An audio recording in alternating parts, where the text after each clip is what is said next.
పరిశుద్ధ నామానికి మహిమ కలుగును గాక.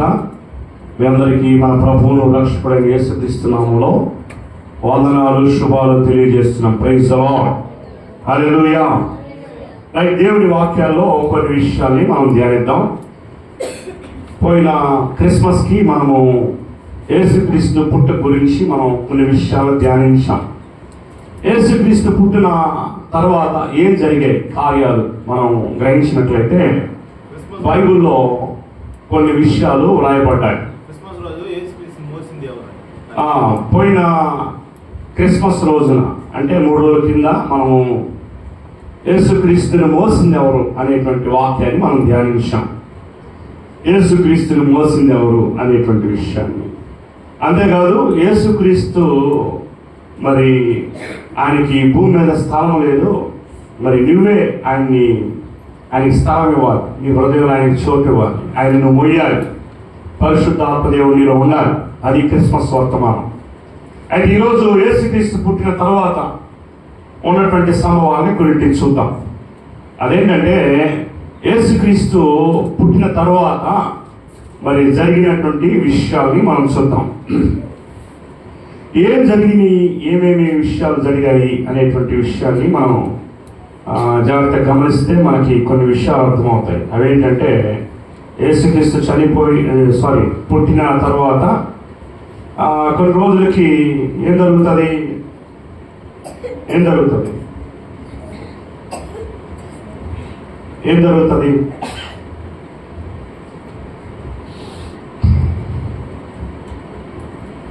జరుగుతుంది చెప్పాలి మీరు. యేసుక్రీస్తు పుట్టిన తర్వాత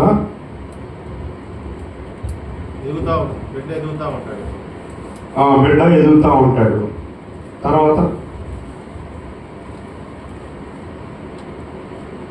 ఎదుగుతా ఉన్నప్పుడు ఏం జరిగింది?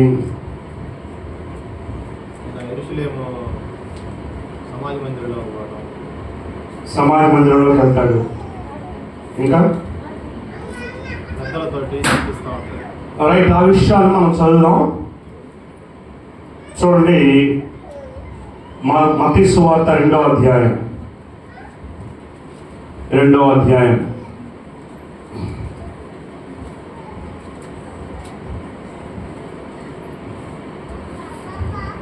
జ్ఞానులు యేసుక్రీస్తు దగ్గరకు వచ్చి ఆయన ఆరాధించిన తర్వాత జ్ఞానులకి దేవుడు కొన్ని విషయాలు చెప్తాడు. మత్తయి సువార్త 2వ అధ్యాయం 12వ వచనంలో చూసినట్లయితే, తర్వాత హేరోదు వద్దకు వెళ్ళవద్దని స్వప్నమందు దేవుని చేత బోధింపబడిన వారు మరి యొక్క మార్గమున తమ దేశమునకు తిరిగి వెళ్ళిరి. ఇక్కడ మనం చూస్తే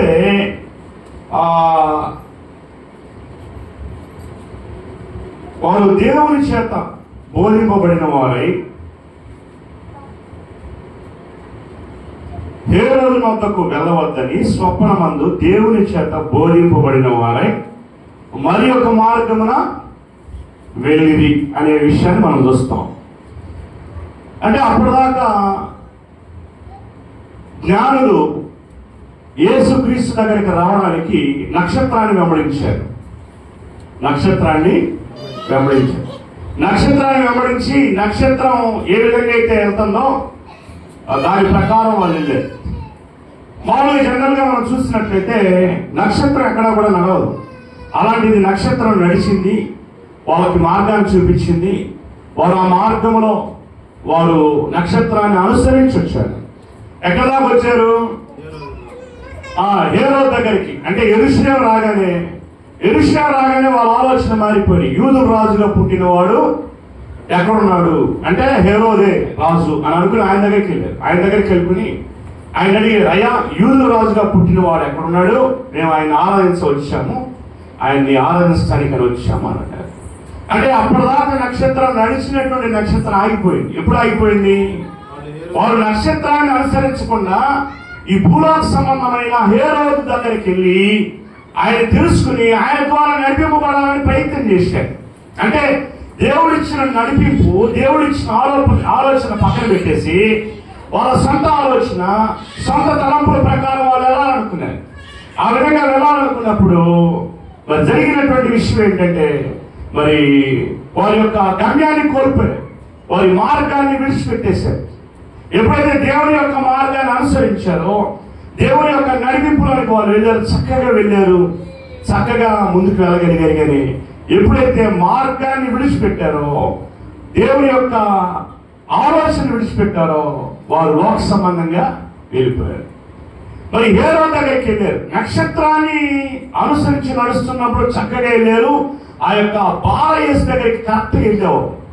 వెళ్ళేవాళ్ళు కాస్త ఒకసారి ఆలోచన ఏమైందంటే, ఇక్కడ హేరోదు ఉన్నాడు కదా, ఆయన్ని కనుక్కుందాం అని ఎప్పుడైతే వెళ్ళారో, హేరోదు ఉన్నాడో, యూదుల రాజుగా పుట్టినవాడు ఎక్కడున్నాడో మరి కనుక్కుంటే మేము కూడా తెలుసుకుని మరి మేము కూడా ఆయన ఆరాధిస్తాం, ఆయన స్తుతిస్తాం, మరి ఎక్కడున్నాడో కనుక్కుని మాకు కూడా చెప్పండి అని చెప్పారని వాళ్ళని అక్కడే కూర్చోబెట్టాడు. ఇంకా వాళ్ళు రాజమహల్లో కూర్చుని జ్ఞానులు అక్కడే కూర్చుని ఉన్నారు. చాలా రోజులు అవుతుంది. చూసి చూసి చూసి ఇక లాభం లేదని అనుకుని వాళ్ళు మరలా ఏం చేశారంటే, మరలా బయటకు వచ్చారు. బయటకు వచ్చి ఆకాశం వైపు చూస్తే నక్షత్రం మరలా కదులుతా ఉంది. స్తోత్రం చెప్పండి, హల్లెలూయా. నక్షత్రాన్ని మరలా అనుసరించాలని ప్రయత్నం చేశారు. నక్షత్రం మరలా కదలటం మొదలు పెడితే, నక్షత్రం ఎటైతే వెళ్తుందో ఆ మార్గంలో ఉన్న వారు వెళ్ళి అప్పుడే జరిగింది చూడండి. 2వ అధ్యాయం 2వ యూదుల రాజుగా పుట్టినవాడు ఎక్కడున్నాడు? తూర్పు దిక్కున మేము ఆయన నక్షత్రాన్ని చూసి ఆయన పూజింపవచ్చితమని చెప్పింది. తర్వాత నక్షత్రాన్ని చూసి నడుచుకుంటూ వచ్చారు. అమ్మాయి రికార్డు జరుగుతుంది. అమ్మాయి మీరు అరుస్తామండి, రికార్డు మొత్తం దానిలో వస్తా ఉంటాయి, అరుపులు కేకలు. కాసేపు బయట కూర్చోబెట్టారు, కాసేపు బయట ఉండండి. నక్షత్రాన్ని చూచి ఆయన పూజింపవచ్చితమని చెప్పి 9వ వచనం, వారు రాజు మాట విని బయలుదేరిపోవచ్చు ఉండగా, ఇదిగో తూర్పు దేశంలో వారు చూసిన నక్షత్రము ఆ శిశువు ఉండిన చోటు మీదకి వచ్చి నిలుచు వరకు వారికి ముందుగా నడిచెను. నక్షత్రం నడిచింది. వారు దాని ప్రకారం యేసుక్రీస్తుని ఎక్కడున్నాడో తెలుసుకుని ఆయన ఆరాధించారు. ఆ తర్వాత జరిగినటువంటి విషయము 12వ వచనం, తర్వాత హేరోదు వద్దకు వెళ్ళొద్దని స్వప్నమందు దేవుని చేత బోధింపబడిన వారు మరి యొక్క మార్గమున తమ దేశమునకు తిరిగి వెళ్ళిరి. అంటే తర్వాత దేవుడు ఏం చెప్పాడంటే, ఒక కళలో కనపడి వాళ్ళకి ఏం చెప్పాడంటే, మీరు హేరోదు దగ్గరికి తిరిగి వెళ్ళొద్దు, మీరు ఇంకొక మార్గాన్ని మీ దేశానికి వెళ్ళిపోండి. ఎందుకంటే హేరోదు ఒక కుట్ర పన్నాడు. అదేంటంటే, మరి ఎవరైతే శిశువులు ఉన్నారో వాళ్ళందరినీ చంపేయాలనేటువంటి కుట్ర పని. యేసుక్రీస్తు పుట్టిన తర్వాత అనేక మంది పిల్లల్ని హేరోదు చంపేశాడు. ఎందుకంటే మరి యూదులకు రాజుగా ఉండాల్సింది నేను తప్ప ఇంకొక రాజు ఉండటానికి లేదు. ఈ హేరోదు ఎలాంటి వాడంటే భయంకరమైన నరహంతకుడు. ఆయన ఎదోము సంబంధి, ఏసావు సంతానం, అంటే శరీర సంబంధమైన ఆలోచన, శరీర సంబంధమైన తలంపులతో నడిచేటువంటి వ్యక్తి. అంటే ఆత్మ సంబంధమైన నడిపింపుని, దేవుని యొక్క నడిపింపుని వదిలిపెట్టి వారు శరీర సంబంధమైనటువంటి నడిపింపులోనికి ఎప్పుడైతే వెళ్ళిపోయారో వాళ్ళు యేసుక్రీస్తుని కనుక్కోలేకుండా పోయారు. కానీ తర్వాత వాళ్ళు బుద్ధి తెచ్చుకొని ఆ నక్షత్రం వైపు చూసినప్పుడు ఆ నక్షత్రం మరలా వారికి దారి చూపించి యేసుక్రీస్తు దగ్గరికి తీసుకెళ్ళింది. యేసుక్రీస్తు దగ్గరికి వెళ్ళి ఆయన్ని ఆరాధించిన తర్వాత మరలా ప్రభు స్వప్నమంది కనపడి, మీరు హేరోదు దగ్గరికి వెళ్ళొద్దు, మీరు మీ దేశానికి మీరు వెళ్ళండి అని చెప్పాడు. ఇక్కడ దీన్ని మనం చూసినట్లయితే ఈ వాక్యానికి మనం ఏం చెప్పచ్చు అంటే, దైవికమైన నడిపింపు, a divine guidelines, a divine leading, a spiritual leading guidelines అని చెప్పచ్చు. అంటే దైవికమైన నడిపింపు. మన జీవితంలో మనము చేసే వ్యాపారంలో కానీ, చేసే ఉద్యోగంలో కానీ, కుటుంబంలో కానీ, చదివే చదువులో కానీ, చేసే ఉద్యోగంలో కానీ దేవుడి యొక్క నడిపింపు మనకు చాలా అవసరం. ఈ లోక సంబంధమైన మనుషుల యొక్క ఆలోచనలు, తలంపులు కాదు. దేవుడు చెప్పిన ఏదుందో, దేవుడి ప్రణాళిక ఏదుందో, దాన్ని మనం నెరవేర్చాలి. దేవుని యొక్క నడిపింపు మనం అడగాలి. వారు దేవుని వైపు చూసినంతసేపు బాగా వెళ్ళారు, కానీ ఎప్పుడైతే దేవుని యొక్క నడిపింపు కాకుండా శరీర సంబంధమైన మనుషుల వైపు ఎప్పుడైతే జ్ఞానులు చూశారో, జ్ఞానులు కాస్త అజ్ఞానులు అయిపోయారు. వారు దేవుని నడిపింపు నుండి తప్పిపోయారు. కానీ ఇప్పుడు మరలా నక్షత్రాన్ని చూసినప్పుడు మరలా దేవుని నడిపింపులోనికి వచ్చారు. స్తోత్రం చెప్పండి, హల్లెలూయా. దేవుడు మరలా స్వప్నమందు కనబడి చెప్పాడు, మీరు అటు వెళ్ళొద్దు అని చెప్పాడు.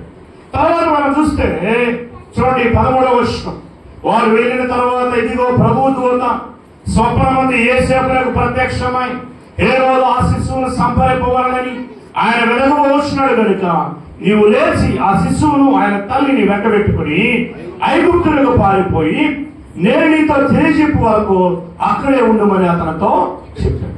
ఇక మనం గమనిస్తే మరి దేవుడు స్వప్నమందు కళల ద్వారా మాట్లాడతాడు, దర్శనాల ద్వారా మాట్లాడతాడు, మనుషుల నుంచి మాట్లాడతాడు, ఆయన రకరకాలుగా మాట్లాడతాడు. మొట్టమొదటి జ్ఞానులతో ఎలా మాట్లాడాడంటే మరి కంటికి కనిపించే నక్షత్రం ద్వారా మాట్లాడాడు. ఇప్పుడు ఎలా మాట్లాడుతున్నాడు? ఇప్పుడు ఇంకో రకంగా మాట్లాడుతున్నాడు. అంటే ఒక లెవెల్ మారింది. ఇప్పుడు ఎలా మాట్లాడుతున్నాడంటే కళతో దేవుడు మాట్లాడుతూ ఉన్నాడు. కళ ద్వారా దేవుడు మాట్లాడుతూ ఉన్నాడు. జ్ఞానులతో మాట్లాడిన దేవుడు అలాగే యోసేపుతో కూడా మాట్లాడుతూ ఉన్నాడు. ఏమని? ఐగుప్తులకు వెళ్ళి ఎక్కడికి వెళ్ళమంటున్నాడు? నీవు లేచి ఏమంటున్నాడంటే ఇది ఏంటంటే ఆ శిశువును సంహరింపవలనని ఆయన వెతకబోచున్నారు కనుక నీవు లేచి ఆ శిశువును ఆయన తల్లిని వెంట పెట్టుకుని ఐగుప్తులకు పారిపోయి నేను నీతో తెలియజెప్పు వరకు అక్కడే ఉండమని అతనితో చెప్పాడు. అప్పుడు అతను లేచి రాత్రి వేళ శిశువును తల్లిని తోడుకొని ఐగుప్తులకు వెళ్ళి ఐగుప్తులో నుండి నా కుమారుని పిలిచితేనే ప్రవక్త ద్వారా ప్రభు సెలవిచ్చిన మాట నెరవేర్చబడి వరకు హేరోదు మరణం వరకు అక్కడే ఉండేను. దేవుడు చెప్పాడు ఏమని? మీరు ఐగుప్తుకి వెళ్ళిపోండి, ఎందుకంటే ఆ శిశువుని సంపాదనుకుంటున్నారు. అంటే యేసుక్రీస్తు శిలువ మీదకి వెళ్ళి రక్తాన్ని చిందిస్తే మానవులందరికీ పాప క్షమాపణ లభించింది. అందుకని సాతాను యొక్క కుట్ర. సాతాను ఏం చేద్దాం అనుకున్నాడు? సాతాను శిశుప్రాయంలోనే యేసు ప్రభువుని చంపేస్తే ఇక మానవాళికి పాప క్షమాపణ దొరకదు, అందరు నరకానికి వెళ్ళిపోవచ్చు. ఆయన శిశువు మీద ఆయన ఆ శిలువ మీద కలగడు, ఆయన ఈలోపే చంపేయాలని ప్లాన్ వేశాడు. ఇది సాతాను యొక్క కుట్ర. అర్థమైందా? మరి శిశువుగా ఉన్నప్పుడు చంపేస్తే ఏమండి? అప్పుడు కూడా రక్తం చిందింపబడుతుంది కదా, అప్పుడు కూడా పాప క్షమాపణ దొరికిందంటే దొరకదు. ఎందుకు దొరకదు? ఆయన శిలువ మీదకే వెళ్ళాలి, శిలువ మీద రక్తం చిందించాలి. ఎందుకంటే ధర్మశాస్త్రం ఏం చెప్తుందంటే మరి ఆ శాపగ్రస్తుడైన వాడు మ్రాను మీద వేలాడి అక్కడ చంపబడాలి, అక్కడ రక్తం చిందింపబడాలి, తన శరీరం అంతా దున్నబడాలి, చేర్చబడాలి, తనకి ఆ ముళ్ళ కిరీటం పెట్టాలి, పక్కన బల్లెపోట్లు పడవాలి. అంటే ఈ విధమైన చావు రావాలి. అంతేగాని ఆ శిశువుగా ఉన్నప్పుడు సంహరిస్తే పాప క్షమాపణ దొరకదు. అయితే సాతాను యొక్క కుట్ర ఏంటంటే మరి మానవానికి పాప క్షమాపణ రాకూడదు, ఈ లోపే యేసుని చంపేయాలనేటువంటి సాతాను యొక్క కుట్ర. అంటే ఎవరి ద్వారా? హేరోదు ద్వారా. హేరోదు ఎవరు? శరీర సంబంధి, లోక సంబంధి. శరీరం ద్వారా ఏ విధంగా తృప్తి పొందాలి, ఏ విధంగా ఆనందించాలి, దేవుని సంబంధంగా లేకుండా, ఆత్మ సంబంధాలు లేకుండా శరీరంతో జీవించే విధానం, రాజ్యాలు, రాజ్యాధికారం, డబ్బు, శరీర సంబంధాలు అంటే ఎవరు? ఏమేమంటే ఎవరు? శరీర కార్యములు స్పష్టములై ఉన్నాయి. అవేమనగా జాలత్వము, వ్యభిచారము, కాముకత్వము. ఇవన్నీ ఏంటి? అవి శరీరాశ, నేత్రాశ, చూపడము, నేత్రాశ, శరీరాశ. మనం కూడా దేవుని ఆత్మను ఏ విధంగా సంతృప్తి పెట్టాలా, దేవుని ఆత్మను ఏ విధంగా వెలిగించాలా అనేటువంటి విధానం నుంచి ఈ శరీరాన్ని ఎట్లా సుఖపెట్టుకోవాలి, ఈ శరీరాన్ని ఎట్లా ఆనందింపజేయాలి అనే ఆలోచనలో ఉన్నంతకాలం దేవుని యొక్క చిత్తాన్ని, దేవుని యొక్క ఇష్టాన్ని మనం నెరవేర్చలేము. కనుక ఇక్కడ మనం గమనించినట్లయితే దేవుని యొక్క సంకల్పం, యేసుక్రీస్తు భూమి మీదకి ఎందుకు వచ్చాడు అంటే చనిపోవడానికి. ఎలా చనిపోవడానికి, ఎలా చనిపోవాలి? ఆయన సులువు మీద పెట్టాలి, తన ప్రాణాన్ని పెట్టాలి మాను మీద. కానీ సాతాను ఏమనుకున్నాడు? ఆ ప్రాణాన్ని పన్నాగం పన్ని యేసయ్యని ఎలా అయితే పసిప్రాయంలోనే చిన్నప్పుడు ఉన్నప్పుడే చంపేయాలని ప్లాన్ చేశాడు. అందుకని దేవుడు ఏం చెప్పాడంటే, యేసు ప్రత్యక్షమై ఆ శిశువును చంపాలనుకుంటున్నారు, మీరు ఐగుప్తుకి వెళ్ళిపోండి. ఐగుప్తికి పారిపోయి, అదే నువ్వు ఉన్నావు అనుకో, ఏమంటావు? నేను ఎందుకు పారిపోవాలి? అసలు నాకేం ధైర్యం లేదా? నేను వీరాది వీరుని కదా, స్వరాది సూర్యుని కదా, నేను ఎందుకు భయపడాలి? నీతిమంతుడు ఏమన్నా వాక్యమాడా? ఏసేపు నీతిమంతుడు అంట. నీతిమంతుడు సింహంలో ధైర్యం ఉంటాడో, ఎందుకు పోతాడు? నేను బాడు అని అలా ఏసేపు. దేవుడు ఏం చెప్పాడో దానికి లోబడ్డాడు. దేవుడు ఏ మాట చెప్పాడో దాని ప్రకారం వెళ్ళాడు. అదైనా వాకింగ్ చెప్తుంది, ఆ రాత్రి సమయం అంతే వెళ్ళాడంట. స్తోత్రం చెప్పాడు. హల్లెలూయా. అదే నువ్వైతుంటావు, ఇప్పుడు రాత్రి కూడా కుదరదులే, రేపు ఉదయం వెళ్తాను అని అంటావు. ఈలోపు అపవాదం వస్తే కనుక కొన్ని సందర్భాల్లో మనకు శక్తి ఉన్నా, బలం ఉన్నా, మనం నీతివంతులైనా దేవుడు పారిపోమన్నప్పుడు పారిపోవాలంతే. దేవుడు దాగి ఉండమన్నప్పుడు దాగి ఉండాలంతే. దావీదుకి దేవుడు చెప్పాడు, వెళ్ళి అదిగో ఆ కొండలో దాంకోపో అన్నాడు, దాంకున్నాడు. అదైనా ఏరియాకి చెప్పాడు, నువ్వు వెళ్ళి ఆ కొండలో దాంకో అన్నాడు, దాంకున్నాడు. వెళ్ళి సంసారికి చెప్పాడు, నువ్వు వెళ్ళి ఆ కొండలో ఉండిపో అంటే ఇల్లు ఉండాలి. అదైనా పారిపోమన్నప్పుడు పారిపోవాలి, దేవుడు చెప్పాడు. అదే నువ్వేనంటే నేనేమి వీరాది వీరుణ్ణి, నేను ఎందుకు పారిపోవాలి అని అంటావు. కానీ ఏసేపు అలాగా. కావాలంటే ఇంకో వాక్యం కూడా చూపిస్తాం, ఎవరి నీతిమంతుడు సింహంలో ధైర్యం ఉంటాడంట, నేను ఎందుకు పారిపోతానని. ఒకవేళ దేవుడు కల్లా వచ్చి ఒక మాట చెప్తుంది, వింటావా? అదేదో శుద్ధి కలుగుతుంది, ఏదో వార్త అట్ట వచ్చినట్టుంది కదా, కల్లా వస్తే నేను ఎవరో ఎట్ట చేయమంటావు అని అడుగుతాను. కానీ యేసేపు నీతిమంతుడు కళ్ళ వచ్చినటువంటి దాన్ని కూడా ఫాలో అయ్యి మరి కొత్త జరిగింది చూడండి. అందుకనే వాక్యం ఏం చెప్తాను తెలుసా? చూడండి 16వ వచనం. ఆ జ్ఞానులు తన్ను అపహాసించరని హేరోదు గ్రహించి బహు ఆగ్రహం తెచ్చుకుని కోపంతో ఊగిపోయాడంట. ఎందుకు? జ్ఞానుల పాటికి జ్ఞానులు వెళ్ళిపోయారు. యేసుక్రీస్తు పలానా దగ్గర ఉన్నాడని చెప్పకుండా వాళ్ళు వెళ్ళిపోయారు. ఎందుకు? నువ్వు వెళ్ళి వాళ్ళకి చెప్తే మరలా యేసుని చంపడానికి వాళ్ళు వస్తారని దేవుడు ఏం చెప్పాడంటే, జ్ఞానులకి మీ పాటికి మీరు వెళ్ళిపోండి అని చెప్పారు.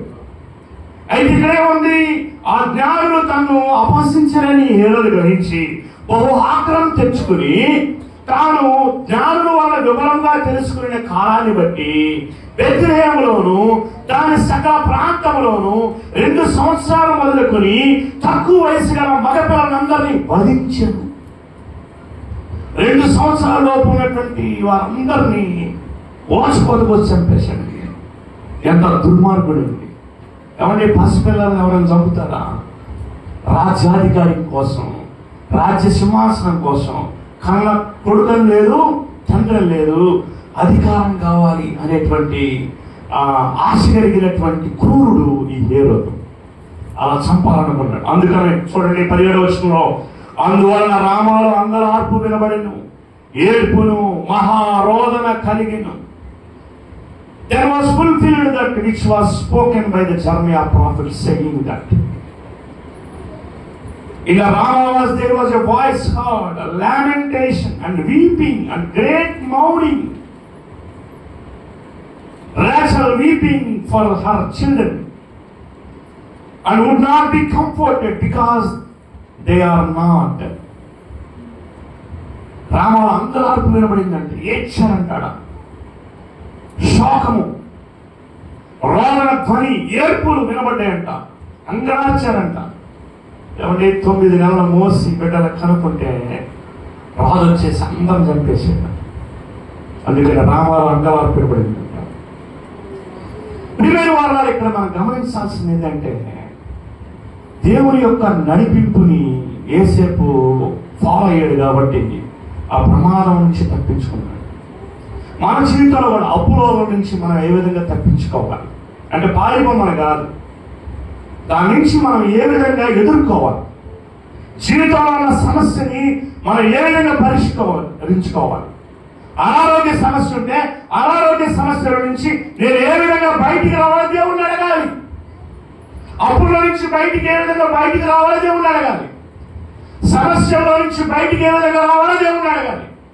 అంటే ప్రతి ఆలోచన, ప్రతి తలంపు దేవుని వద్ద నుండి మనం తీసుకోవాలి. మన ఇష్టం వచ్చినట్టు చేయటం కాదు. లేదంటే ఈ లోక సంబంధం వెళ్ళి అయ్యా ఏం చేయమంటామని వాళ్ళని అడగటం కాదు. దేవుని వద్ద నుండి మనము నడిపింపును అడగాలి. దేవుడు మనతో మాట్లాడతాడు, కళ ద్వారా, దర్శనాల ద్వారా మాట్లాడతాడు. బైబిల్లో మనం చూసినట్లయితే చూడండి, ఆదికాండము 15వ అధ్యాయము 12-13 వచనం చదువుదాం. త్వరగా చదవండి. ఆదికాండము 15వ అధ్యాయము 12వ వచనం 13వ వచనం. ప్రొద్దుగుంకపోయినప్పుడు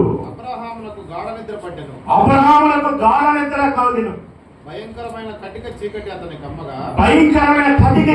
అతని కమ్మగా ఆయన నీ సంతతి వారు తమది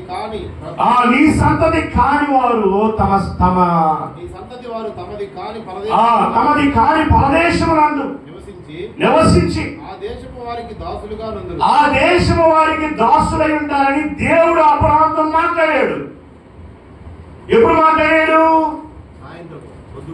పొద్దుగుంకు వేళ, సాయంత్రం పూట ఒక గాఢ నిద్రలో దేవుడు కళ ద్వారా మాట్లాడాడంట. దేవుడు మనం నిద్రపోయేటప్పుడు కూడా ప్రభువా బాగా నిద్ర పట్టాలయ్యా అని ప్రార్థన చేసుకోకూడదు. అదిగా చేయాల్సింది.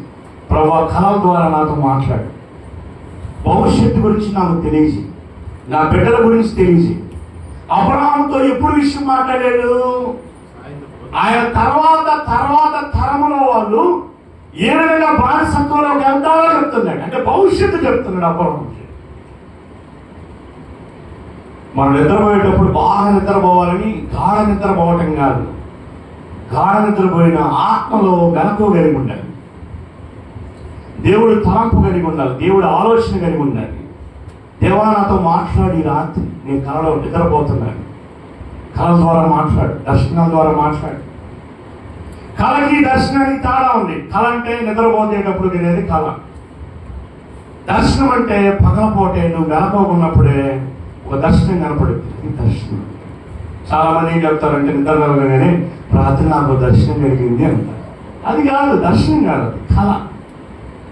కళల ద్వారా దేవుడు మాట్లాడతాడు. అట్లాగే అబ్రహాముతో దేవుడు మాట్లాడుతున్నాడు. చూడండి, ఇంకో మాటను చూద్దాం. చూడండి 20వ అధ్యాయం 3వ వచనం. ఇక్కడ అభిమేలెకు అనే అతనితో దేవుడు మాట్లాడుతున్నాడు. ఆదికాండము 20వ అధ్యాయం 3వ వచనం. అయినను రాత్రి వేళ దేవుడు స్వప్నమందు అభిమేలెకు వచ్చి నీవు నీ ఇంట చేర్చుకున్న స్త్రీ ఒక పురుషునికి భార్య, ఆమె నిమిత్తము నీవు చచ్చిన వాడవు సుమా. ఎందుకంటే వేరే వాడి భార్యను తీసుకుని వచ్చి ఇంట్లో పెట్టుకున్న అభిమేలెకు రాజు జాగ్రత్త, చచ్చిపోతావు అని చెప్పాడు. బెదిరించాడు దేవుడు.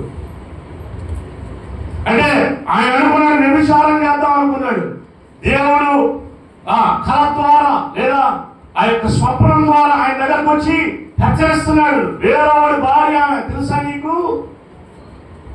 అని ఒక్కసారి బెదిరి పెట్టి వెంటనే లేచి అబ్రహామును పిలిచి, అయ్యా ఇదిగో నీ భార్య, అబ్రహామా తీసుకెళ్ళిపో అన్నాడు.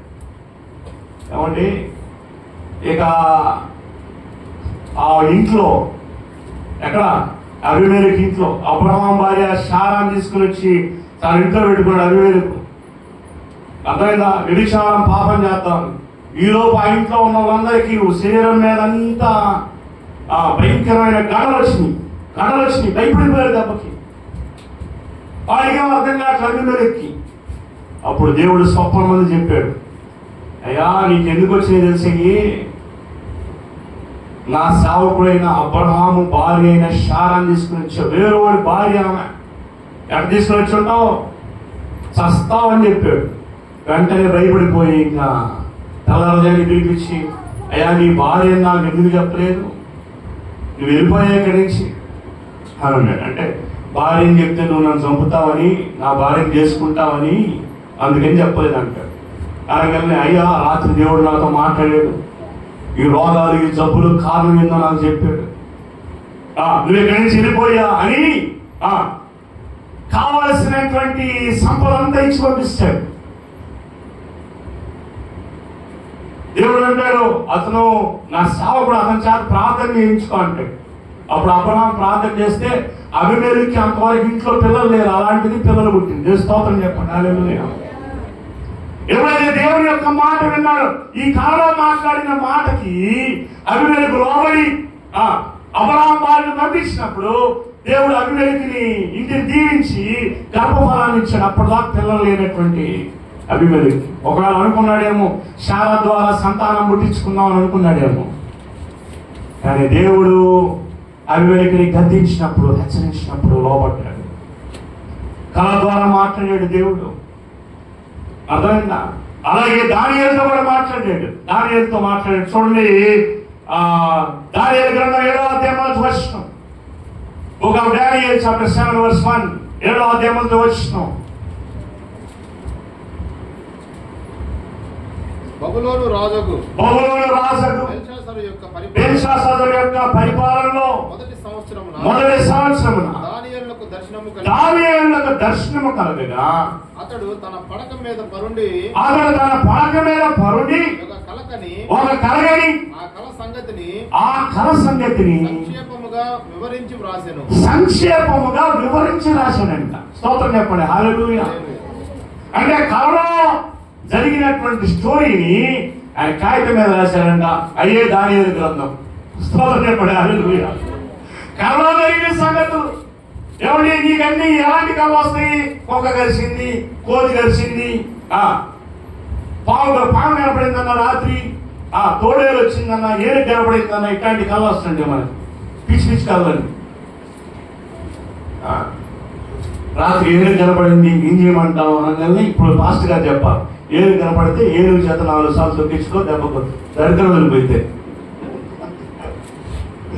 అట్లాంటి కళ కాదు కదా, కావాల్సింది. ఏనుగు గరిచింది, కుక్క గరిచింది అంటే ఇక దేవుడు ఏం మాట్లాడుతున్నాడో గ్రహించాలి.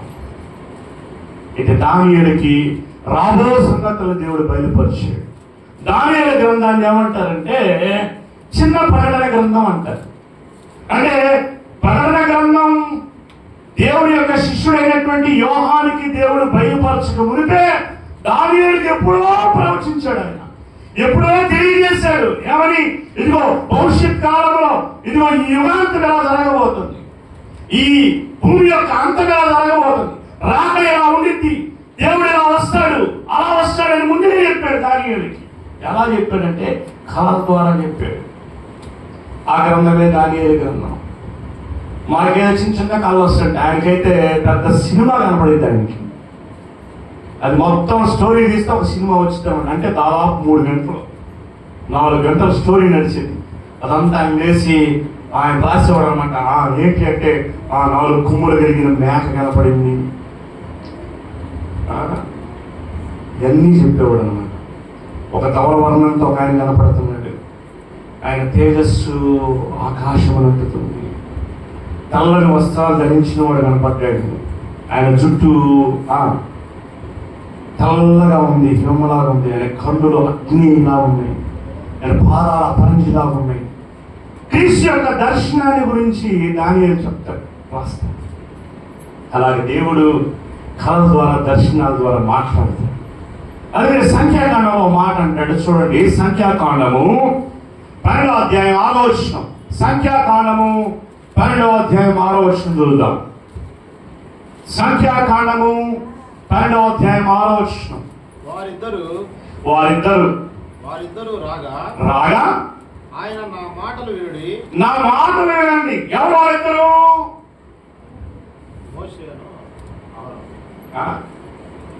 మోషే అహరోను. వారిద్దరు రాగా ఎవరు? కొంచెం ముందు చూడాలి.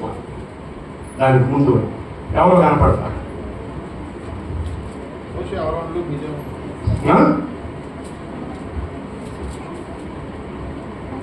అహరోను మిరియం. ఆ సందర్భం మీకు తెలుసు. దైవజనుడికి విరోధంగా మాట్లాడినటువంటి సందర్భం. ఆ టైంలో దేవుడు ఏం చెప్తున్నాడంటే వారిద్దరు రాగా ఏమంటున్నాడు? నా మాటలు వినుడి, నా మాటలు వినండి, మీలో ప్రవక్త ఉండిన మీలో ప్రవక్త ఉండిన యెడల యెహోవానగు నేను దర్శనమిచ్చి అతడు నన్ను తెలుసుకున్నట్లు కలలో అతనితో మాట్లాడుదును. నా సేవకుడైన మోషే అట్టివాడు కాడు. అతడు నా ఇల్లంతటిలో నమ్మకమైన వాడు.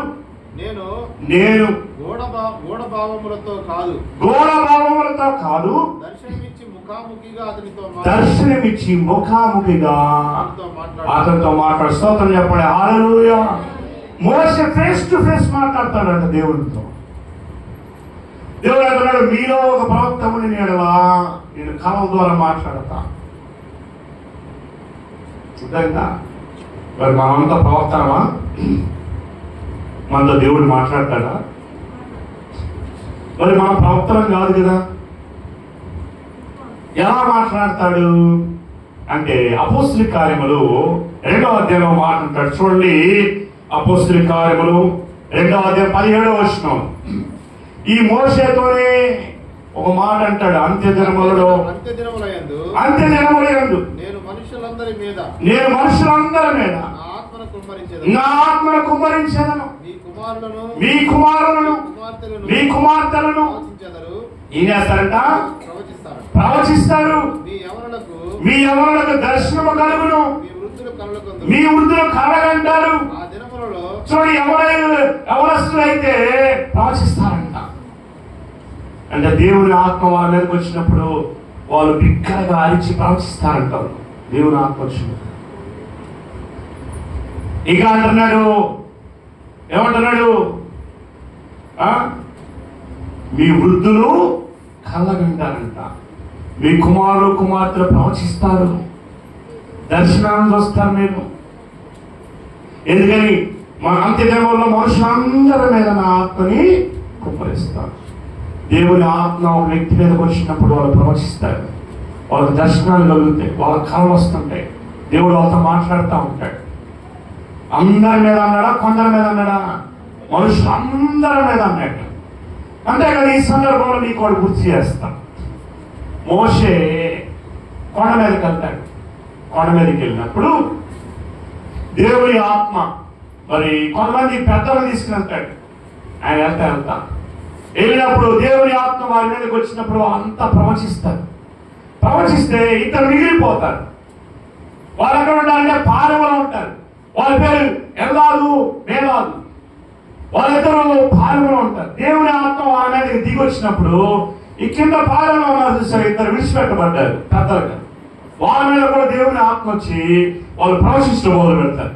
వెంటనే యెహోషువ పరిగెత్తుకుంటూ వెళ్ళి, అయ్యా మోషే నువ్వు ప్రవచించాలి కదా, ప్రవక్తవు నువ్వు కదా, వాళ్ళు కూడా ప్రవచిస్తున్నారేంటి, వాళ్ళు ఆపు అంటాడు. నువ్వు కదా ప్రవచించాల్సిందంటాడు. అప్పుడు మోషే అంటాడు, నా నిమిత్తం నీకు రోషం వచ్చినా యెహోవా జీవులందరూ ప్రవక్తలు ఉన్నట్లు అంటాడు. అంటే అన్ని దినములలో దేవుడు మనుషులందరినీ ప్రవక్తలుగా చేయబోతున్నాడని చెప్పాడు ముందుగానే మోషే. అంత్య దినములలో మనుషులందరూ ప్రవచిస్తారు, యెహోవా ప్రజలందరూ ప్రవక్తలగునట్లు అని అంటాడు. అంటే దేవుని ఆత్మ మన మీదకి వస్తుంది. దేవుని ఆత్మ మనలో నివాసం చేస్తాడు. ఆయన మనలో ఉన్నప్పుడు దేవుని యొక్క దర్శనాలు కలుగుతాయి, ప్రవచనాలు కలుగుతాయి, కళ ద్వారా మాట్లాడతాడు దేవుడు. ఆ వరాన్ని మనం పొందాలి. ఆ వరాన్ని మనం పొందినప్పుడు దేవుని యొక్క కార్యాలు మన జీవితంలో జరుగుతాయి. దేవుడు అలా కళ ద్వారా వాళ్ళతో మాట్లాడాడు. అయితే అపవాది ఏం చేశాడు? కుట్రమని శిశువులు చంపాలి అనేటువంటి పంగాగాన్ని పండాడు. అప్పుడు దేవుడు మాట్లాడి, నువ్వు ఎక్కడి నుంచి ఎక్కడికి వెళ్ళాలంట? ఎక్కడికి వెళ్ళాలి? ఐగుప్తు దేశం వెళ్ళిపో. ఐగుప్తు దేశం వెళ్ళి అక్కడ ఉండిపో అని చెప్పాడు. ఎందుకని? ఐగుప్తు దేశం గురించి దేవుడు ఓ ప్రవచనం చెప్పాడు. హోషేయ ద్వారా ఓ ప్రవచనం నెరవేర్పబడాలంట. ఐగుప్తుల నుండి నా కుమారుని పిలిచిందని అనే ప్రవచనం నెరవేర్చబడాలి. అందుకని నువ్వు ఐగుప్తుకి వెళ్ళిపో అన్నాడు. అందుకని ఐగుప్తుకి వెళ్ళిపోయాడు. హోషేయ గ్రంథం 11వ అధ్యాయం 1వ వచనంలో ఓ ప్రవచనం రాయబడి ఉంది. చదవండి ఆ ప్రవచనాన్ని. ఇశ్రాయేలు బాలుడై ఉండగా నేను ఐగుప్తుల నుండి పిలిచింటిని, అతని మీద ప్రేమ కలిగి పిలిచాడు అంటుంది. బాధలు ఇశ్రాయేలు బాలుడై ఉండగా నేను అతని ఎడల ప్రేమ కలిగి నా కుమారుని ఐగుప్తు దేశంలో నుండి పిలిచితిని. ఇక్కడ ఇశ్రాయేల్ అంటే యేసుక్రీస్తు. ఇశ్రాయేల్ అంటే ఆ ఇశ్రాయేల్ గా, ఐగుప్తు దేశం అంటే లోకం. ఒకవేళ నీ గురించి కూడా చెప్పుకోవచ్చు. ఎవరి రక్షింపబడిన ప్రభువులందరూ ఇశ్రాయేలీలే. అతను అబ్రహాము సంతానం అంతా ఇశ్రాయేలీలే. మన విశ్వాసం ద్వారా అబ్రహాము సంతానం కాబట్టి నీవు నేను మనందరినీ ఇశ్రాయేలీని. ఐగుప్తు దేని సాదృశ్యం, లోకానికి సాదృశ్యం. ఇప్పుడు కూడా మనం కూడా ఏంటంటే మన ఎడల ప్రేమ కలిగి దేవుడు ఏం చేశాడు, ఐగుప్తులో నుండి మనల్ని పిలిచాడు. ఐగుప్తులో నుంచి మనం వచ్చాం. ఐగుప్తు లోకంలో నుండి దేవుడు మనల్ని ప్రేమ కలిగి పిలిచి వాగ్దాన దేశమైన పాలు దేవుడు ప్రవహించు కానాను దేశం, పిల్లల వాగ్దాన దేశమైన పరలోక రాజ్యానికి వెళ్ళడానికి దేవుడు ఐగుప్తులో నుండి నిన్ను నన్ను మనల్ని పిలుస్తున్నాడు ప్రేమ కలిగి. మనము పాపం విషయంలో పెద్దరికాన్ని కలిగిన వారమై లేక చిన్న పిల్లలలా ఉన్నప్పుడు దేవుడు మనల్ని పిలుస్తా ఉన్నాడు. ఈరోజు నిన్ను నన్ను పిలుస్తూ ఉన్నాడు. ఐగుప్తు దేశంలో నుండి పిలిచాడు కనుక మనం గమనించినట్లయితే ఇక్కడ మనం పిలిచాడు, వాళ్ళు రక్షణ పడ్డారు. కానీ రామాలో మాత్రం అంగలార్పు ఉంది. యెరూషలేము అంతటా ఏడుపులు కన్నీరు. వాటి గురించి చూద్దాం. చూడండి, ఇర్మియా గ్రంథం 31వ అధ్యాయం. ఇర్మియా గ్రంథం 31వ అధ్యాయం 15వ వచనం. యెహోవా ఈలాగు సెలవిచ్చుచున్నాడు, ఆలకించుడి. రామాలో అంగలార్పును మహారోదన ధ్వనియు వినబడుచున్నది. రాహేలు తన పిల్లల గురించి ఏడ్చుచున్నది. అందుకని వాక్యం ఏం చెప్తుంది తెలుసా? దేవుడు అంటాడు, పిల్లల కాని గర్భాలు ధన్యములు అంటాడు. ఎందుకంట పిల్లలు పుట్టగానే చచ్చిపోయారు. ఎంతోమంది, కొన్ని వేల మంది చనిపోయారు. రామాలో అంగలార్పు వినబడింది. రామ అంటే అదొక ప్రాంతం. ఆ ప్రాంతం అంగలార్పు వినబడుతుంది.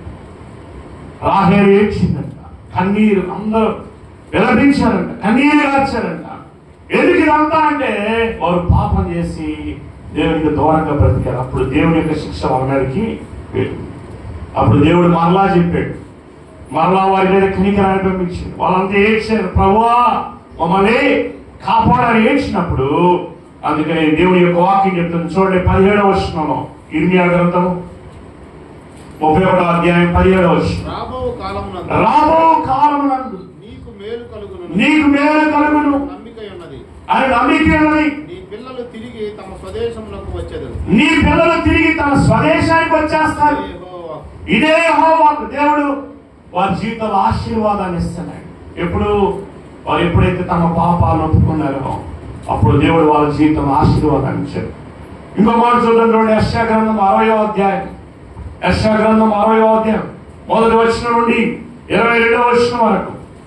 యెషయా గ్రంథం 60వ అధ్యాయం 1వ వచనం నుండి 22వ వచనం వరకు చాలా ప్రాముఖ్యమైన మాటలు ఇవి. చూడండి, మన జీవితాల్లో దేవుడు ఎలాంటి వాగ్దానాలు నెరవేర్చాలని దేవుడు కోరుకుంటున్నాడు. నీకు వెలుగు వచ్చినది, లెమ్ము తేజరిల్లుము, చీకట్లో ఉందా బయటికి రా, వెలుగు నీ మీదకి వస్తుంది. తేజరిల్లు, యెహోవా మహిమ నీ మీద ఉదయించను. యెహోవా మహిమ నీ మీద ఉదయిస్తే నీకు ఎలాంటి అప్పులు ఉండవు, నీకు ఎలాంటి రోగాలు ఉండవు, నీకు ఎలాంటి పేదరికం ఉండదు, నీకు ఎలాంటి సమస్యలు ఉండవు. దేవుడు అంటున్నాడు, ఆయన యెహోవా మహిమ నీ మీద ఉదయించును. చూడుము, భూమిని చీకటి కమ్ముచున్నది, కటిక చీకటి జనములను కమ్ముచున్నది. యెహోవా నీ మీద ఉదయించుచున్నాడు, ఆయన మహిమ నీ మీద కనబడుచున్నది. ఇంకా అంటే జనములు నీ వెలుగుకు వస్తారు, రాజులు నీ ఉదయకాంతికి వచ్చెదరు. రాజులు నీ దగ్గరకు రావాలంట. చూడండి ఎంత గొప్ప వాగ్దానాలు దేవుడు చేశాడు. చూడండి, ఈ వాగ్దానాన్ని మనం నమ్మట్లేదు. అందుకని ఇంకా పాత స్థితిలోనే, ఇక పాత పేదరికంలోనే, దరిద్రంలోనే, అప్పులోనే, రోగాల్లోనే బ్రతుకుతూ ఉన్నాం. దేవుడు వాగ్దానం చేశాడు, ఏమని? నిన్ను స్వస్థపరిచే యెహోవా నేనే. నువ్వు ధనగా ఉంటావు కానీ తోగ్గా ఉండవు, నువ్వు అప్పిస్తావు కానీ అప్పు తీసుకోవు, నీ ఇంటిలో సమాధానం ఉండిద్దని దేవుడు వాగ్దానం చేశాడు. ఆ వాగ్దానాన్ని మనం పొంది నమ్మి విశ్వసించి, ప్రభువా నువ్వు నాకు వాగ్దానం చేశావు కదా, నన్ను అప్పులిచ్చువాడిగా చేస్తానన్నావు కదా, నేనైతే అప్పులు పాలైపోతున్నా, నా జీవితంలో కార్యం జరిగించు. నేను పేదరికంలో దరిద్రంలో బ్రతుకుతున్నాను, నువ్వు అన్నావు కదా సమృద్ధిని ఇస్తానన్నా, గొర్రెలకి జీవాన్ని ఇవ్వడానికి, ఆ జీవం సమృద్ధికి ఇవ్వడానికి నేను వచ్చానంటున్నావు కదా, నా జీవితంలో కార్యం జరిగించు, నాకు సమృద్ధిని ఇవ్వయ్యా, నన్ను దీవించు, నన్ను ఆస్వాదించు. నువ్వు అన్నావు ఇదిగో లేవు తేజరిల్లు వెలుగు నీ మీదకి వచ్చింది. ఏమంటున్నాడు? రాజులు నీ యొద్దకు వస్తారంట. ఎవరు? రాజు. రాజు మన దగ్గరకు రావడం అంటే ఓటు ఆడి కోసం కాదు, అర్థమైందా? ఓటు కోసం వస్తారు రాజులు, అంతటితో వాగ్దానం నెరవేరింది కదా. రాజులు నీ అవసరం కోసం వస్తారంట, అర్థమైందా? ఓటు కోసం కాదు, ఓటేయమ్మా దానికోసం కాదు, రాజులు వస్తారంట నీ దగ్గరికి. ఏమంటున్నాడు? నీ ఏంటంట? రాజులు నీ ఉదయకాంతికి వచ్చేదారు, కనులెత్తి చూడుము, మీరందరూ కూడుకుని నీ వద్దకు వచ్చుచున్నారు. నీ కుమారులు దూరం నుండి వచ్చుచున్నారు, నీ కుమార్తెలు సంగరెట్టబడి వచ్చుచున్నారు. నీవు చూచి ప్రకాశింతు, నీ గుండె కొట్టుకొనొచ్చు ఉప్పొంగును. గుండె కొట్టుకుని ఆపిస్తూ కాదు వచ్చేది, ఇక్కడ గుండె ఆనందంతో ఉప్పొంగుతుంట. స్తోత్రం చెప్పండి, హల్లెలూయా. వాగ్దానాలు నమ్మాలి నీ జీవితంలో. వాగ్దానాలు నమ్మితే దేవుడు ఎన్నో కార్యాలు జరిగిస్తాడు. ఒక ఆమె జీవితంలో నేను చెప్పాను అంతకుముందు కూడా, దేవుడు ఈ సంవత్సరం దేవుడు నేను దీవిస్తాడని చెప్పాడు ఒక ఆమెకి.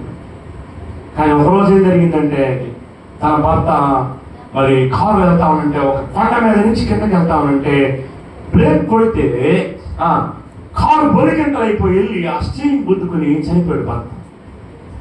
చనిపోయిన తర్వాత ఆయన పాస్టర్ గారు, ఆయన వాళ్ళ భార్య ఆమె, ఆ సంవత్సరం దేవుడు వాగ్దానం ఇచ్చాడు. ఏమని? నేను నిన్ను దీవిస్తాను, నిన్ను ఆశీర్వదిస్తాను. పాస్టర్ గారు చనిపోయారు, తీసుకుని మార్చురీలో పెట్టారు. మార్చురీలో పెట్టేశారు. అయిపోయింది, ఏమి ఇంటికి వచ్చేసింది, ఏడుస్తా ప్రతిరోజు బైబిల్ చదివిస్తాను. ఆ రోజు కూడా వాడుక చొప్పున బైబిల్ తీయగానే అక్కడ రాసింది ఏమని? ఆమె ఇచ్చినటువంటి వాగ్దానం ఏదైతే ఉందో ఆ కార్డు ఆడ కనపడింది. ఆ చదివి ఉంది, ఏమనుంది? నేను నిన్ను దీవిస్తాను, నిన్ను ఆశీర్వదిస్తాను అని. ఆమె అనుకుంది ఏంది, దేవుడు నన్ను దీవిస్తాడు, నన్ను ఆశీర్వదిస్తాడు అని అంటే నా భర్త మీద చచ్చిపోతాడు, నా భర్త మీద చనిపోయాడు, దేవుడు నాకు వాగ్దానం చేశాడంటే. వాగ్దానం అంటే ఒట్టు పెట్టుకోవడం అండి, ఒట్టు పెట్టుకోవడం. దేవుడు ఒట్టు పెట్టాడు, నేను నిన్ను దీవిస్తానని. ఒట్టు పెట్టిన దేవుడు ఇలా ఎందుకు జరిగింది అనింది. అనుకుంది తల ఉదయాన్నే వెళ్ళి మార్చుడి దగ్గరికి నుండి ఆ బాక్స్ బయటికి తీసుకుని వచ్చింది. ఇట్లాగే ఒక ఇక్కడ రైనాడ్ బాంకీ అని ఒక వాక్య పరిచయం చేస్తున్నాడు. ఆ దేశంలో వెళ్ళింది. ఎట్లయితేనే ఆయన చేత ప్రార్థన చేయించుకున్నాను, నేను నా భర్తను నేను తిరిగి పొందుకోవాలి, నేను వెళ్తానని విశ్వాసంతో ఆ బాక్స్ తీపిచ్చి ఒక కారులో పెట్టుకుని ఆయన మీటింగ్ అని తీసుకుని వెళ్ళింది. తీసుకుని వెళ్ళగానే వాళ్ళు అన్నారు, ఏదమ్మా ఇది అన్నారు సెక్యూరిటీ వాళ్ళు. అప్పటికే ఆయన మీద అక్కడ ఉన్నటువంటి తీవ్ర వాళ్ళు చంపేస్తాను ఈ దేశానికి వస్తే అని అంటే, అందుకని ఆయన ఏం చేశాడంటే గవర్నమెంట్ వారు ప్రొటెక్షన్ ఇచ్చారు. పోలీసు వాళ్ళు అంతా ఉన్నారు ఆ మీటింగ్కి. సెక్యూరిటీ వాళ్ళు మీటింగ్కి వెళ్ళాలంటే చెకింగ్ చేసి లోపల పంపిస్తున్నారు, ఏ బాంబులు చేస్తారా అని అందరినీ చెక్ చేసి పంపిస్తున్నారు. ఆ చెకింగ్ చేసే క్రమంలో ఈమె సౌ బాక్స్ తీసుకుని షాప్ పెట్టా, కాఫీని తీసుకుని వెళ్ళింది. వాళ్ళు అన్నారు ఏంది పెట్టంటే, దీనిలో మా ఆయన చచ్చిపోయాడంటే, అమ్మ చచ్చిపోయిన సమాధిని ఆ శవాన్ని ఇక్కడ తీసుకుని వస్తారా, తీసుకుని వెళ్ళిపోవాలంటే ఆమె ఎట్టి పరిస్థితుల్లో ఈ శవాన్ని తీసుకుని వెళ్ళి పాస్టర్ గారి చేత ప్రార్థన చేయించాలి, ఈ శవానికి ప్రార్థన చేయించాలి. ఎట్టి పరిస్థితులు నేను వదిలిపెట్టన్నాను. అమ్మా శవ పెట్ట మార్చి బాక్స్ని ఎలా తీసుకున్నాను మా కుదరదంటే, లేదు నేను ఆయన చేత ప్రార్థన చేయించాలి, ఒప్పుకోరా. సెక్యూరిటీ వాళ్ళ మీద తగాదు పెట్టుకున్న మొత్తం మీద నేను వెళ్ళాలి లోపలికి ఎట్టి పరిస్థితున్నాను. సరే పోమ్మ అయితే నువ్వు పైకి వెళ్ళగాక ఆ కింద ఉండు అన్నారు. పైన 3వ అంతస్తుల మీటింగ్ జరుగుతాం. పాస్టర్ వాకింగ్ చెప్తున్నాడు. ఆ శవ పెట్టిని తీసుకుని వెళ్ళి ఆ కింద బాక్స్ తీసుకుని వెళ్ళి ఆ హాల్లో తీసుకుని వెళ్ళి పెట్టిన తర్వాత సరే ఓపెన్ చేద్దామని ఆ బాక్స్ని ఇలా ఓపెన్ చేసి పెట్టింది. పైన దైవ సేవకుడు వాక్యం చెప్తున్నాడు. యేసుక్రీస్తు స్వస్థపరుస్తాడు, యేసుక్రీస్తు విడుదలిస్తాడు, యేసుక్రీస్తు నామములో శక్తి ఉంది, ఆయన వాక్కులో శక్తి ఉందని ఆయన చెప్తామంటే కింద ఉన్నటువంటి శవము ఆ శబ్దాన్ని విని ఎట్లా కథలతో మొదలుపెట్టి స్తోత్రం చెప్పండి. హల్లెలూయా. శవము కదిలాడింది. ఇక వెంటనే పరిగెత్తుకుంటా ఆడవాళ్ళు పరిగెత్తుకుంటూ వచ్చారు. ఒరే చచ్చిపోయిన శవం బతికిందంట. అప్పుడు 3 రోజులు ఏమో అయ్యగారి వాక్యమని ఆ శవం కదిలాడి, చచ్చిపోయిన శవం. కావాలంటే మీరు యూట్యూబ్లో చూడండి, మా యూట్యూబ్ ఛానల్ అది పెట్టారు. మెడికల్ సర్టిఫికేట్ ఆ చనిపోయిన వాడి ఆ శవానికి స్టిక్కర్ తీయడానికి అని సేల కొట్టిన ఆ సేల ముక్కలు కూడా లేదు వాళ్ళు తెలుసా. ముద్రలు ఉన్నాయి ఇప్పటికీ. ఆయన బతికే ఉన్నాడు. బతికి సజీవంగా సాక్ష్యం చెప్పాడు. దేవుని వాగ్దానాలు ఎంత నమ్మదగినవంటే ఆ విశ్వాసం నీలో ఉండాలి. కానీ నువ్వు దేవుడు ఉన్నతంగా పైకి తీసుకుని ఎంతో గొప్ప స్థాయికి తీసుకుని నువ్వు ఊహించలేవు. దేవుడు ఎక్కడ అంటున్నాడు, నీకోసం రాజులు వస్తారు నీకోసం. అంటే నువ్వు అప్పు ఇచ్చేవాడిగా ఉంటావు కానీ అప్పులు తీసుకునేవాడిగా ఉంటావు. నేను తలగా ఉంచుతాను కానీ తోకగా ఉంచాను అన్నాడు దేవుడు. ఎంత గొప్ప వాగ్దానం. మీరు ఇంటికి వెళ్ళిన తర్వాత చదువుకోండి. యెషయా గ్రంథం 60వ అధ్యాయం. ఎంత అద్భుతమైన వాగ్దానాలు దేవుడు చేశాడు. 60వ అధ్యాయం అంటున్నాడు, ఇదిగో సముద్ర వ్యాపారం నీ వైపు తెప్పబడు. మనకేదో తెలుసా, చిన్న వ్యాపారం బట్టి కొట్టబెట్టుకొని వాడు వస్తాడా, 10 రూపాయలు కొంటారా, 20 రూపాయలు కొంటారా, 100 రూపాయలు కొంటారా, ఇవాళ 500 కన్నా అమ్ముతానో లేదో, ఇవాళ 1000 రూపాయల కన్నా అమ్ముతానో లేదో అని నిరీక్షణ కలిగి ఎదురు చూస్తూ ఉంటుంటాం. దేవుడు అంటున్నాడు, సముద్ర వ్యాపారం, సముద్రం మీద ఉన్న వ్యాపారాలు నీ వైపు తిప్పబడతాయి. దేవుడు అంటాడు, నువ్వు నమ్మితే దేవుని మహిమను చూస్తావు. If you believe, you can see the glory of the Lord. If you not believe, you can't find out anything in your life. నువ్వు నమ్మితే దేవుని మహిమను చూస్తావు. నమ్మలేదా ఏముంటావు. ఇక్కడంతా నమ్మి పొందుకోవటాలి, విశ్వసించి పొందుకోవాలి. సముద్రపు వ్యాపారం అంటే సముద్రం మీద ఓడల మీద షిప్పుల మీద ఉండేటువంటి వ్యాపారం అంటే ఎన్ని టన్నుల వ్యాపారం ఉంటుందండి దాని మీద. అది నీ వైపు తిప్పబడను అన్నాడు దేవుడు. నమ్మితే దేవుని మహిమను చూస్తావు. నీ మొఖాన్ని నువ్వు చూసుకోవు, ప్రజల వైపు చూడవు, నువ్వు దేవుని వైపు చూస్తావు. నువ్వు వ్యాపారం పెట్టావా, ఉద్యోగం చేస్తున్నావా, చదువుకున్నావా, ఏ పని చేసినా ఎలా చేసినా నువ్వేమనుకుంటావంటే దేవుని వైపు నువ్వు చూస్తే, దేవుని వైపు నువ్వు చూస్తే ఆయన అంటున్నాడు, సముద్రపు వ్యాపారం నీ వైపు తిప్పబడును. నేను నా ఉద్యోగం వైపు చూడను, నా వ్యాపారం వైపు చూడను, నేను దేవుని వైపు చూస్తాను. ఆయన వైపు నువ్వు చూస్తే చాలు. ఆయనను నమ్మితే దేవుని మహిమను చూస్తావు. కొండల్ని పగిలించేటువంటి విశ్వాసం నీలో ఉండాలి. విశ్వాసం అనేది నీలో పెరగాలి.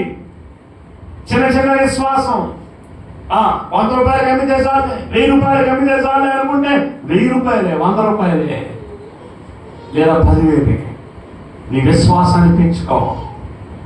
నీ విశ్వాసాన్ని పెంచుకుంటే నీ విశ్వాసం ఇంకొంచెం స్థాయిలోనికి వెళ్తే గొప్ప వ్యాపారం చేయగలవు, గొప్ప ఉద్యోగాలు చేయగలవు. నీ పిల్లల తరాలకి సమృద్ధిని ఇవ్వగలవు. దేవుడు అన్నాడు, నీతిమంతుడు ఖర్జూర వృక్షం వలె ఊవేస్తాడంట. ఉప్పు వేస్తాడు నీతిమంతుడు. నీతిమంతుడి పిల్లలు అడుక్కోవడం నేను చూడలేదంటాడు ఏ భక్తుడు.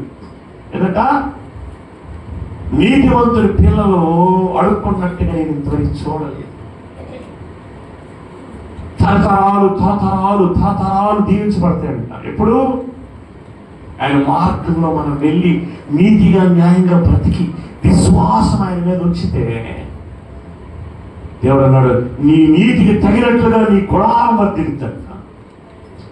మనం ఎట్లా తెలుసా, వ్యాపారం ధోరణి చెప్తున్నా, వ్యాపారం చేస్తున్నాం అనుకో, ఒక 50 రూపాయలు 10 రూపాయలు అడిషనల్గా వచ్చినాయి అనుకో, వాడిలే వాడు మర్చిపోయినట్టు మనకి 50 రూపాయలు మిగిలిన అనుకుంటున్నాం. నువ్వు ఆ 50 రూపాయలు 100 రూపాయలు తీసుకెళ్ళి వాడికి ఇచ్చావు అనుకో, దేవుడు 1,00,000 ఇస్తాడు నీకు. నీకు అద్దె ఇప్పించడానికి నువ్వు మైసమ్మ వేసుకుని ఆ 100 రూపాయలు పెట్టి ఆడ బయలుద్ది ఆ కనపడంగా ఇది నాది అని అబద్ధాలు తీసుకుని మైసమ్మ వేసుకుని ఇంకంతే సంగతి. దేవుడు ఏమి కూడా 1000 రూపాయలు ఇస్తాడు నమ్మకంగా, ఇచ్చినప్పుడు నమ్మకంగా లేవు, ఇంకేమొస్తుంది నీకు? అన్యాయంగా సంపాదించాలనుకుంటున్నాం, అక్రమంగా సంపాదించాలనుకుంటున్నాం, దొరుకుద్దా? నేను ఒక మాట చూశానండి, అద్భుతమైన మాట. ఆ మాట చూద్దాం సరే. ఇర్మియా గ్రంథం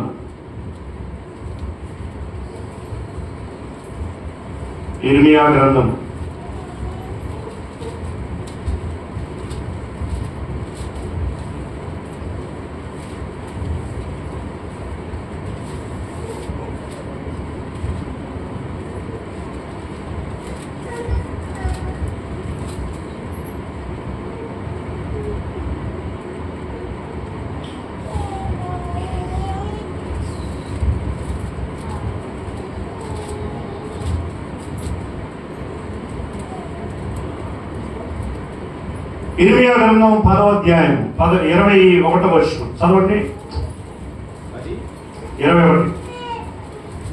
కాపరులు పశుప్రాయులై యెహోవా యొద్ద విచారణ చేయరు కనుక వారే వర్ధిల్లకై ఉన్నారు. వారే వర్ధిల్లకున్నారంట. అంటే ఇది ఇక్కడ కాపరులు అంటే సంఘ కాపరులే కాదు, కుటుంబ యజమానులు, కుటుంబానికి హెడ్ ఉంటారు. వాళ్ళేంటంట? పశుప్రాయులై. వాళ్ళేంటంట? పశుప్రాయులు యెహోవా యొద్ద విచారణ చేయరు కనుక వారే వర్ధిల్లకున్నారంట. అంటే నువ్వేం చేయాలి? ప్రతిదానికి దేవుడి దగ్గర అడగాలి. దేవుడి దగ్గర అడగకపోతే అడగలేదు ఏముండదు. దేవుడి దగ్గర అడిగి పొందుకోవాలి. జీవితంలో ప్రతి విషయంలో దేవుడి దగ్గర నువ్వు అడిగి పొందేటువంటి అనుభవంలోనికి దేవుడు చెప్పుతున్న మాట ఏంటంటే, మన జీవితంలో ఒక డివైడ్ అంటే ఒక దైవికమైన ఆలోచన మన జీవితంలో ఉంటే దాని ద్వారా మనము ప్రమాదం నుండి తప్పించబడతాం, సమస్యల నుంచి బయటకు వస్తాం. మనం చూసినట్లయితే యాకోబు అనే ఆయన ఉన్నాడు బైబిల్లో.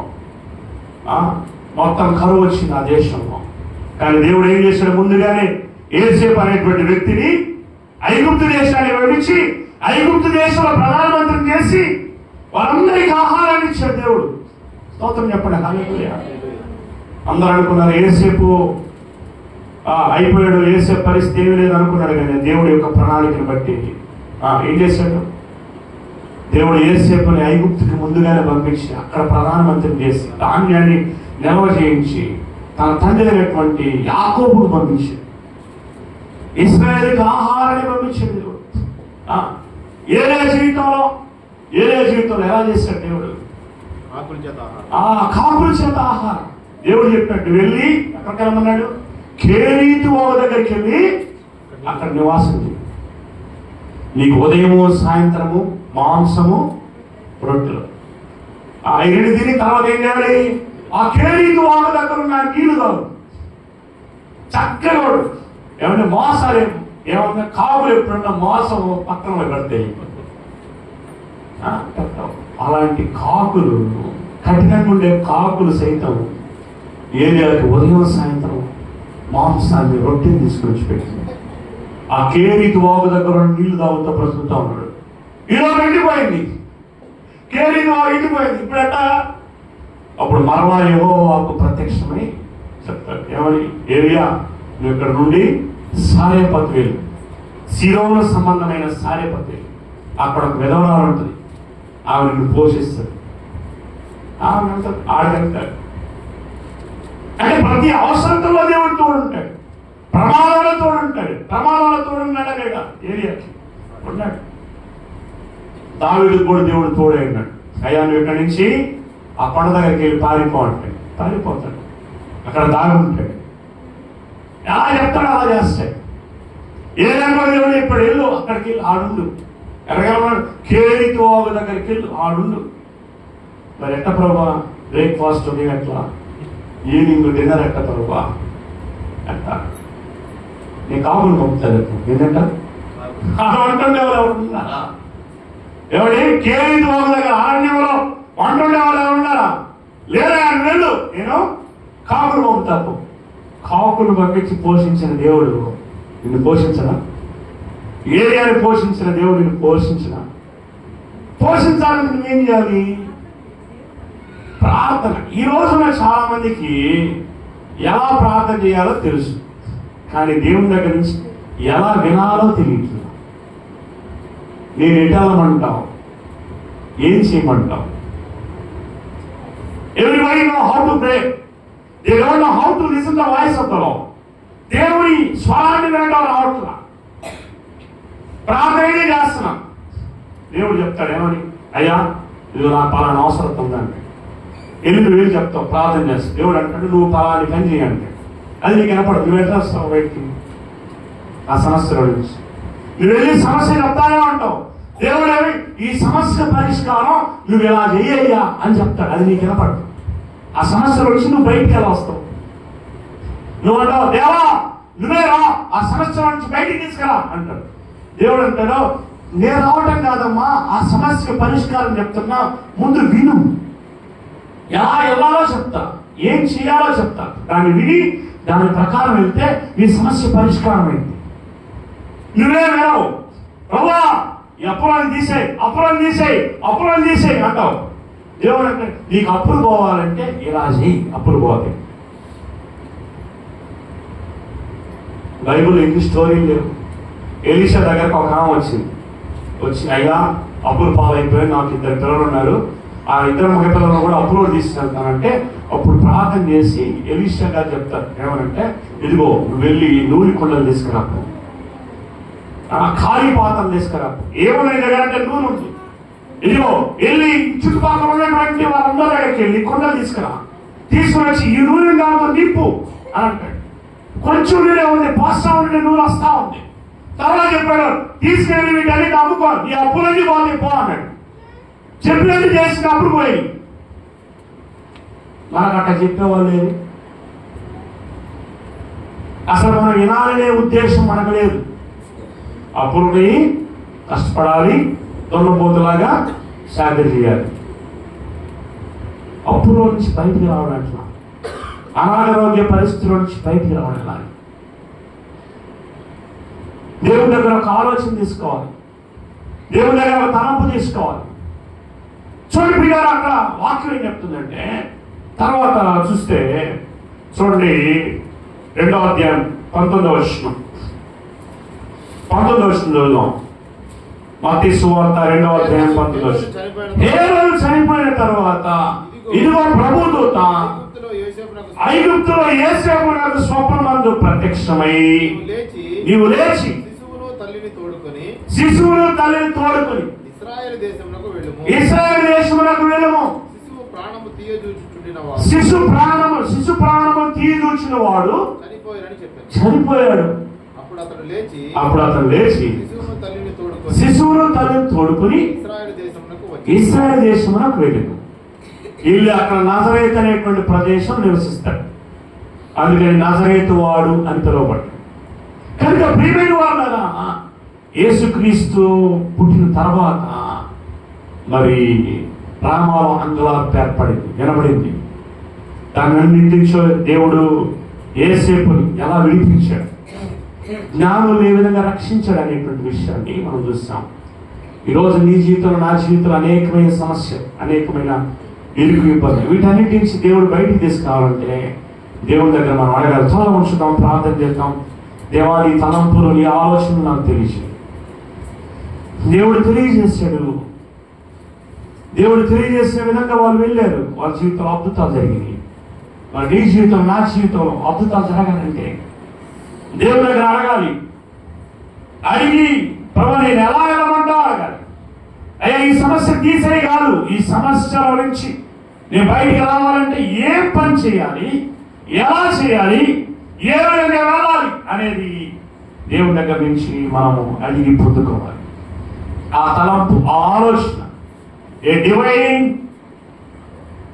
Counselling, a divine leading, a spiritual guidance నీకు అవసరం.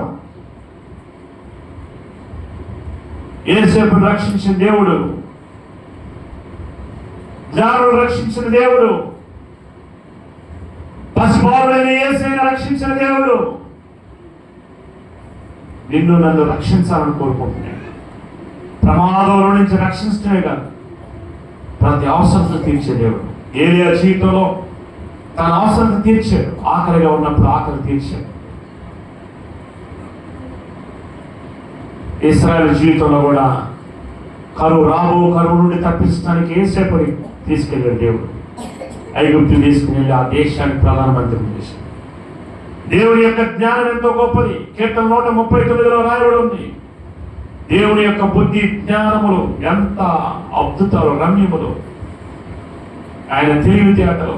ఆకాశానికి వెళ్ళినా అక్కడ ఆయన ఉన్నాడు, భూమి మీదకి వెళ్ళినా అక్కడ, సముద్ర దిగంతాలకు వెళ్ళినా ఆయన ఉన్నాడు. దేవా, నీ యొక్క తలంపులు, నీ యొక్క ఆలోచన, నీ జ్ఞానం ఎంతో గొప్పది.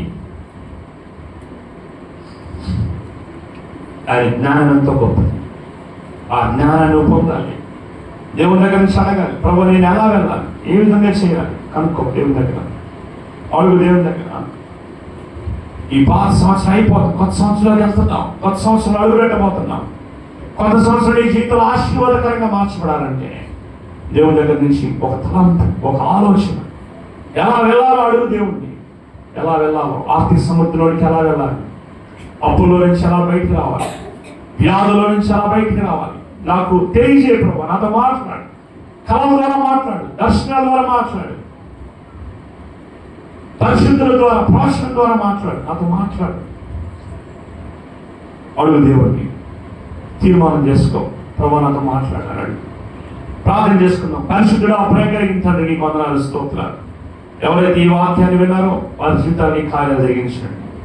నీ వద్ద నుండి ఒక ఆలోచన తీసుకుని దాని ప్రకారం ముందుకు వెళ్ళడానికి సహాయం చేయండి. ప్రతి ఒక్కరిని ఆశీర్వదించండి, దీవించండి. ఆయన ఈ 2024వ సంవత్సరంలో చివరి ఆదివారంలో మేము ఉన్నాం. ఈ సంవత్సరానికి ఇదే చివరి ఆదివారం, లాస్ట్ సండే. ప్రభువా, ఈ కనికరాన్ని మా మీద ఉంచండి. అయినా అద్భుతాలు చేయండి, సూచనలు జరిగించండి. నీ అందు విశ్వాసం ఉంచడానికి సహాయం చేయండి. మా మీద మాకు విశ్వాసం కాదు ప్రభా, నువ్వు చేయగలవనే నమ్మకం, నువ్వు చేయగలవని, నువ్వు చేస్తావనే విశ్వాసం, నమ్మకం మాకు కలుగుతుంది. విశ్వసిస్తే నీ కార్యాలు జరుగుతాయి. వాగ్దానాల ద్వారా అనేక అద్భుతాలు, సూచికలు జరిగించాం. మా జీవితంలో కూడా అద్భుతాలు, సూచికలు జరిగించమని నీకు స్తోత్రాలు చెల్లిస్తూ యేసుక్రీస్తు నామములో అడిగి పొంది ఉన్నాము తండ్రి. అలాగే ప్రార్థనలో ఉన్నాం.